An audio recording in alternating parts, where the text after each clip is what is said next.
then Yeah. one of the strategies that they do, mumura-murahin nila yung mga tao. The Tulfo style, mumura-murahin nila yung mga tao. Tatawa-tawa sila na kunwari nakakatawa yung sinabi. Pero pag hinimay mo talaga, pinrocess mo yung information na sinasabi nila, actually walang substance, nang lalait lang. Yeah. And that's a strategy to discredit people, ano? Pero ayun nga po, yung challenge natin, dahil napakadaming impormasyon yung kumakalat, pakinggan yung mabuti at kailangan yung i-process. May argument ba? Meron bang factual information na pinipresent para i-counter yung mga argument na ina-address na? Pero hindi naglalait lang, ad hominem, nagmumura. Dami yan. Kala mo, bongga na sila, sikat na sila, malakas na sila dahil malakas silang magmura. And that's the problem. Na-empower Oo. yung mga ganyang tao ng panahon ni Duterte na dapat itigil na yan. Diba? Minsan nilalagyan nila ng konting data or maraming data to confuse people into thinking that this is a well-researched argument. But if you will look closely, things do not necessarily add up, di ba? Yeah. O, example, again, Sasot. Nakakatawa kasi tawa siya ng tawa dun sa isang episode niya. Pinagtatawa na niya yung 1.8 million daw na drug addict statistics sa Pilipinas. Sa pinursan ng Dangerous Drugs Board kay Duterte noon. Tapos nagalit si Duterte, di ba? He fired the director dahil dun sa data. Pero yung data na yun, may systematic methodology na ginamit yung government agency to produce a data. Tapos tawa lang siya ng tawa. Tapos sabi niya, confidence interval yan. Ha ha ha ha ha ha. Tapos yun, naniwala na yung mga tao. But she was never able to explain ano naman yung basis ng 3 to 4 million. So if that's the upper limit, ano yung interval mo? Di may lower limit pa sa 1.8 million, di ba? Pero gagamitan niya ng mga terms, gagamitan niya ng mga tawa. Yung mga tao naman, paniwala sa confidence interval without really knowing what confidence interval means, di ba? Tama. At isa pa natin kailangan dito sa public discourse na ito, we have to really scrutinize people who present themselves as experts Yes. of certain fields. Mhm. Di ba? Hindi pwedeng, lahat alam mo. Yes. Kung ipapanggap ka na lahat alam mo at naniniwala yung mga tao. At saka alam mo yung isang danger pa, and I asked this of universities, yung mga university, nabawa yan, estudyante siya ng University of Business, in-add niya kasi ako as friend sa LinkedIn, kaya nakikita ko yung profile. Talaga? Friends na pala kayo? Oo, in-add niya Grabe. ako as friend, nag-friend request siya sa LinkedIn, kaya nakita ko na siya ay estudyante sa University of International Business and Economics sa Beijing, China.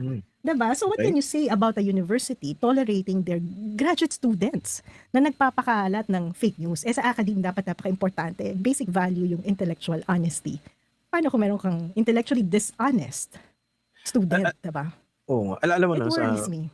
oo nga, Prof. Shell, balikan ko lang yung issue sa mga, di ba may binanggit ka kanina, teacher na ganun katindi yung pambabastos o pananakot, di ba? Yeah. Sa'yo. Actually, napansin ko rin yan. May mga, nasa-sense din ako mga ibang faculty, nakakilala ko.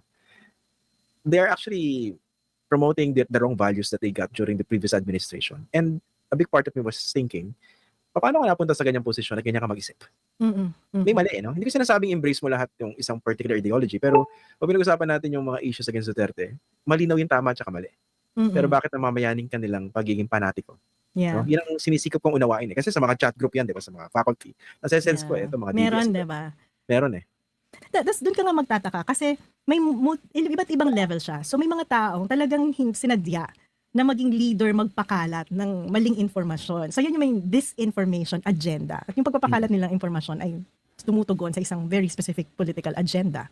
Halimbawa, yung pagsuporta na China yung may-ari ng West Philippine Sea, diba? So may mga taong, yun talaga intention, disinformation. Unfortunately, may mga Pilipino naman na nagiging biktima, yan yung misinformation. Ang problema din, yung iba naman na i-empower ng maling informasyon and attitude kasi nga ginagawa nila yung mga palamura, ganyan-ganyan. So nakakalimutan nila yung moral responsibility nila because of the anonymity ng internet. Nawawalan sila ng moral and ethical standard. Katulad nitong si Ruben Rivera na hindi na-realize, real life din pala yung internet, no? So parang marami tayong audience na kailangan i-address, tulungan. Siguro iba-iba yung punitive approach sa kanila kasi yung iba tanga lang, yung iba nakapaniwala sa misinformation. So yan mga yan biktima. Diba? To some extent, maybe pwede pa natin isipin yung mga ibang tao na naging palamura, pwedeng naging biktima, pero kailangan nilang ma-realize na biktima sila Diba? Na-trigger yung nila yung parang barbaric tendencies. Diba? Nakita nila sa leader nila nagmumura pala. Di ako rin. Oo. Diba? Pero to what extent mo pwedeng i-claim na biktima ka? Paano nga kung yung mga ibang tao sa lipunan natin na ina-expect natin na mag-step up as leaders, like teachers? Kasi as teachers, leader ka nagmo-mold ka ng mga estudyante. Paano kung yung leader mo na yung na-misled into thinking na may anonymity ako at pwedeng maging masamang ugali at maging masama at mag-threat online, diba? At some point, they have to take responsibility. Yeah. Diba? Kaya ngayon ang danger ng cybercrime. Kailangan lang malaman may cybercrime po yung mga pwedeng i-penalize sa penal code, pwedeng i-penalize sa cybercrime ng mas mataas ang penalty. FYI. Diba? Sige. Ito pala, bilang huling tanong, no, Prof. Shelo, given your experience dito sa social media, dito sa podcasting, and engaging kasalanan people, mo yan Hindi ka seryoso, in all honesty, Hmm. I'm very, very happy that you have someone like you joining this public discourse and leading the way. No? Marami kami natututuhan sa mga pinapaliwanag ni Prof. Shell. Importante yan. Pero nga, given your experience, ano bang nakikita mo parang effective ways to combat disinformation? Itong Oo. mga fake news na ito. Multiple levels kasi. Actually, yung pagpo-post ko online, gusto ko ma-empower yung mga tao na magsalita at harapin itong mga ibang tao para ma-realize nila kung ano yung maling ginagawa nila. Mag-engage tayo kasi dati parang let's take the high road, 'di ba? Mas Yeah. decente tayo diyan. Wag natin patulan. And I think The truth will prevail. Mga ganon. No? Yes, unfortunately that did not happen Na-empower sila, lalo silang dumami at naging karapatan yung maging tanga. Hindi man lang nagpo-process ng information Na parang okay lang magkaroon ng bobo na argument. And Na-normalize yung pagiging tanga. yes, at saka yung smart shaming, 'di ba?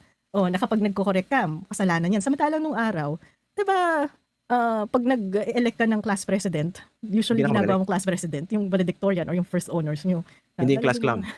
'Di ba? Mas mataas pa yung standards natin ng mga kinder So yan, sa social media, all of us can have that responsibility na maging very rational, very critical sa pagpoproseso ng mga impormasyon. But at the same time, itong regulation ng social media, very, very important din yan. At kung ano yung extent na gagawing regulasyon ng Kongreso natin.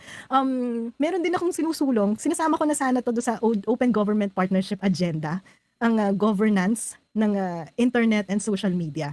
Kasi naniniwala ako na we should treat social media not just as a business. Kasi in other countries, ang may conversation lang about social media, yung representative ng social media sa business operator and the government. Kasi ang kadalasang usapan ay paano ba magiging fair yung sharing ng income between content creators and social media platform, 'di ba? May Or public paano good siya- ng platforms 'Di ba? Or paano siyang itatax ng government. But for me, it's very dangerous kasi ang social media ay reflection na rin ng real life.